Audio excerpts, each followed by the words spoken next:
Привет, я Ева. Сегодня я вам расскажу про книги, которые я прочла за 2022 год. Вот они перед вами.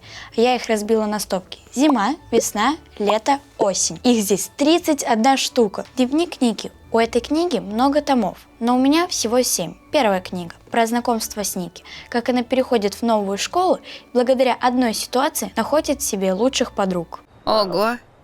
Вечер неудач, в которой Нике придется быть на 2 праздниках одновременно. Эта книга называется «Угадай, кто проиграет». Ники со своей музыкальной группой участвует в конкурсе талантов. Шоу неприятностей – это продолжение книги «Угадай, кто проиграет», в котором Ники едет со своей музыкальной группой на национальный конкурс. «Фея зла» и «Сэндвич». В этой книге описывается очень странный день Ники, в котором она попадает в волшебную страну, где все персонажи – это ее друзья и знакомые. Месть Маккензи. В этой книге дневник Ники начинает вести ее главный враг – Маккензи Холлистер. Розыгрыш на день рождения, в котором 2 лучшие подруги Ники втихую сделали для нее праздник. Выключи.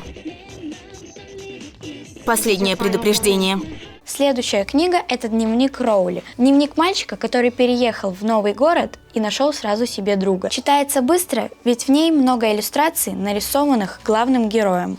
Вот последняя книга из стопки «Зима». 1897. Записки 13-летней девочки, которой придется сегодня перевоплотиться в своего брата-близнеца, у которого плохие отношения с учителем истории. Вы думали, что хитрости в учебе появились в прошлом веке? Я вот, допустим, да. А еще из этой книги я узнала много нового. Вы знали, что в конце 19 века уже был прототип холодильника? Вот этот холодильник. Называется он ледник, от слова лед. Он похож на обычный шкаф, но между стенками засыпан лед. Так, что я прочитала весной? Теория невероятности. Назад в будущее? Назад в свою вероятность? Куда сложнее задача. Ведь ее придется решать одному Матвею. Одним вечером он вышел на улицу, а за ним погнались хулиганы, и он попал в другую вероятность, где его нету. Прекрасный пример увлекательного и ненавязчивого произведения для детей. Если вам нравится что-то сверхъестественное в реальном мире, то это вам то, что нужно. То это вам то, что нужно. То это то, что вам нужно. То это то, что вам нужно.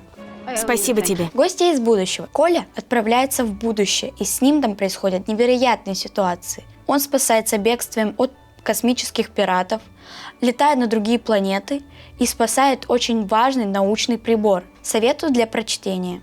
«Жизни и страдания» Ивана Семенова. История о мальчике, который приехал в деревню со своим другом к бабушке. Мне не очень понравилось, ведь это похоже на Денискины рассказы, только немножко скучнее. Голова профессора Доуэля. Парижский хирург проводит в тайне успешные эксперименты по оживлению человеческой головы.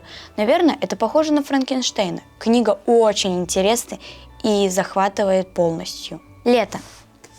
Графический роман «Лучшие друзья». Этот комикс про девочку, которая перешла в новую школу, и у нее нет друзей. Главная героиня – сама писательница. Книжка под названием «Дело о похищении собак». В город приходит преступник, который похищает дорогих и редких собак. Это дело не может распутать полиция. За него берется секретная 7.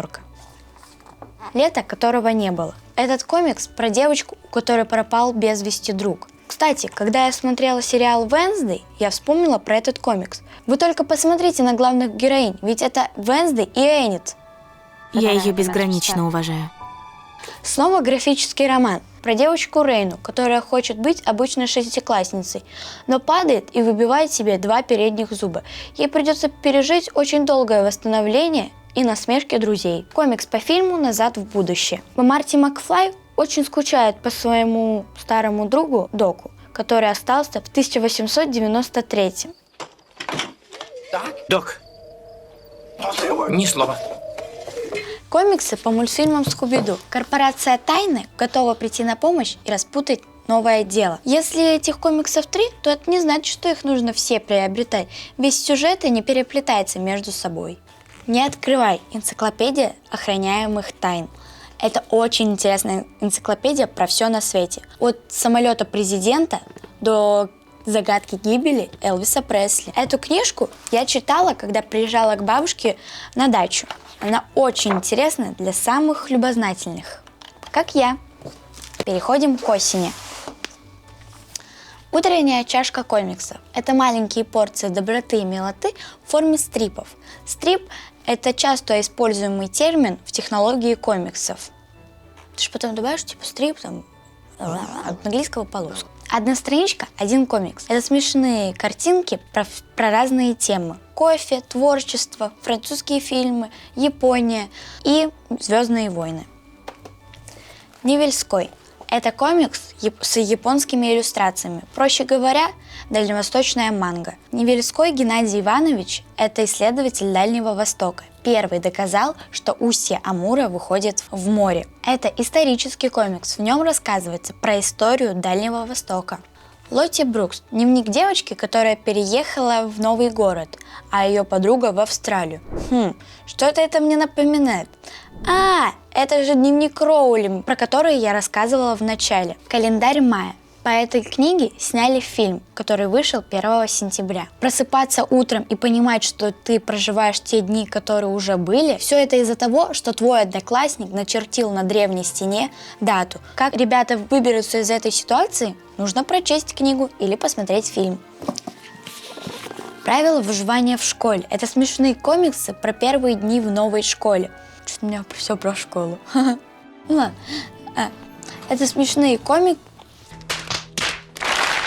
Это смешные комиксы про первые дни в новой школе. Иногда хочется посмеяться над персонажами, а иногда посочувствовать. Комикс по мультфильму Тима Бертона «Кошмар перед Рождеством». Вы не знаете, кто это такой? Это же режиссер, который снял «Вэнсдей». А так, сюжет книги никак не отличается от оригинального мультфильма. Пока-пока! Читайте больше книг, подписывайтесь на мой канал и ставьте лайки.